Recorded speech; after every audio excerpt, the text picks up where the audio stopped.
Olá, pessoal, estamos aqui novamente para essa nova aula, né? Vamos lá? A parte de principais questões envolvendo a implantação, né, ou implementação de uma estratégia. Que questões são essas, as dificuldades, né, os cuidados que tem que ter nessa implementação, né? Então, lembramos sempre que a estratégia, né, temos hoje a missão, a visão, a estratégia, como eu chego lá na visão, e as dimensões relacionadas aos stakeholders para que nós possamos trabalhar essas estratégias e agora nós vamos analisar o que acontece, ou os problemas que podem acontecer nessa operacionalização, vamos dizer assim, dessas estratégias, né?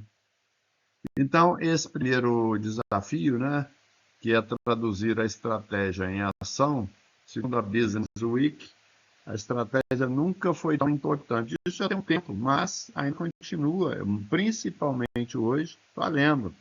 Por quê? Como a mudança hoje está muito mais rápida, as estratégias que vão mudando, né, a cada momento, em função do nosso ambiente externo, em função das nossas características, que mudam diariamente, é ainda mais importante, né? Menos de 10% das empresas, das estratégias efetivamente formuladas, são eficientemente executadas. Então, menos de 10% são executadas as estratégias. Olha o número absurdo, né? E, na maioria das falhas, é estimado, né, 10% não é a estratégia ruim, é a execução ruim. Olha só que interessante. A maioria das vezes não é o problema da estratégia ser ruim. A estratégia é boa, mas na hora de executar, aí é que pega, tá certo? Bom, nessa pesquisa também é identificado algumas barreiras para a visão, relacionada à visão. Apenas 5% do nível operacional compreende a estratégia. Olha aí o problema. A estratégia é definida no alto nível, só 5% entende. Barreira das pessoas. 70% das organizações não vinculam incentivos e remuneração à estratégia. Aí ela vai ter dificuldade de entender e, em executando, o que ele ganha nisso? Também tem aí um problema, né? Barreiras da gestão. 85% das equipes de executivos passam menos de 1 hora por mês. Olha quanto tempo mínimo, né? Discutindo estratégia. A maioria está no operacional, tocando, e não está pensando, né? Que aquela ação, na verdade, tem que estar ligada a uma estratégia. Às vezes faz coisas que não servem para nada. 60% das empresas não vinculam o orçamento à estratégia. Aí é um outro problema também. Ou seja, desconectado com os principais elementos da empresa, né? Que é reconhecimento, recompensa e orçamento, aí é muito difícil, né? Os fatores não financeiros influenciam o valuation. Isso é um outro dado importantíssimo, né? 35% das decisões de valuation são baseadas em dados não financeiros. Então, um grande percentual, relativamente, né, de decisões estão baseadas em dados não financeiros. E, no entanto, se a gente não linkar essas coisas, ficam soltas, né? Execução da estratégia é um dado não financeiro. Ela pode estar baseada, ser utilizado para basear a decisão. Credibilidade da gestão, qualidade da estratégia, inovação, atrair novos. Ou seja, itens relacionados às dimensões cliente, processo interno, aprendizado e crescimento, que são intangíveis e influenciam no processo decisório. Então, a estratégia mal formulada, né, também gera problema, né? Se eu defino uma estratégia, né, em que ela não está legal, né? Na hora de realizar, eu vou ter problema, né? Aí abandono, ações abandonadas ou não realizadas, né?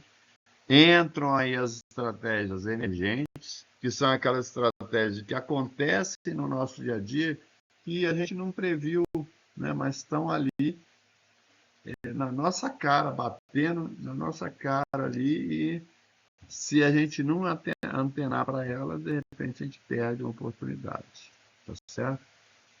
Então, de repente, o que a gente imaginou era uma coisa toda desenhadinha, né, com uma pontezinha para o cara atravessar, e no final não tem como fazer a ponte, e vamos de outro jeito mesmo, né?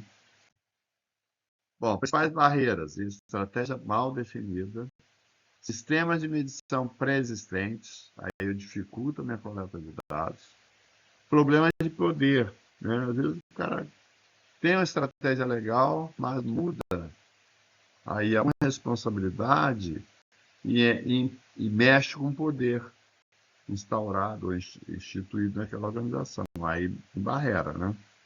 Medo de perda do controle, comunicação ineficaz, priorização de outras iniciativas, a forma de cálculo do indicador. Se eu tiver uma fórmula, mesmo que seja igual, hein, e distribuir essa fórmula para as unidades de negócio, consolidar um resultado do indicador, se os dados coletados não forem das mesmas bases, ou de bases que têm os mesmos critérios de seleção dos dados, vai dar um troço totalmente doido. Porque, de repente, eu uso, isso já aconteceu comigo, inclusive. Você usa uma base operacional não tratado e depois consolida aqui na holding um dado tratado. Aí dá diferente, porque ele lá não tratou o dado ou pegou de outra base, entendeu? Aí não é só problema. Armadilhas. Equipe só com média gerência. Não tem comprometimento da alta, não vai funcionar. Projeto levado a cabo por uma ou duas pessoas. Não funciona. Esse projeto é da instituição como um todo, da organização como um todo. Projeto também mantido no topo. Só a auto-administração sabe dele e dá importância a ele, mas não passa para ninguém. Também a base que alimenta os dados não vai rolar, né? Não vai funcionar. Projeto de desenvolvimento longo demais. O projeto de implantação do modelo de métricas, 1 ano. Segundo ano, testa. Terceiro ano já está funcionando. Não pode ser mais que isso, impossível. Não vai funcionar. Liderança de consultores inexperientes e liderança fora da empresa. Não funciona. Isso tem que ser um projeto comprado e internalizado pela empresa. Projeto realizado visando apenas remuneração. Aí não vai funcionar porque vai distorcer para gerar maior remuneração e o resultado vai ficar à margem. Então é isso, pessoal. Muito obrigado e agradeço aí terem assistido. Essa aula foi bem mais curta, né? Muito obrigado.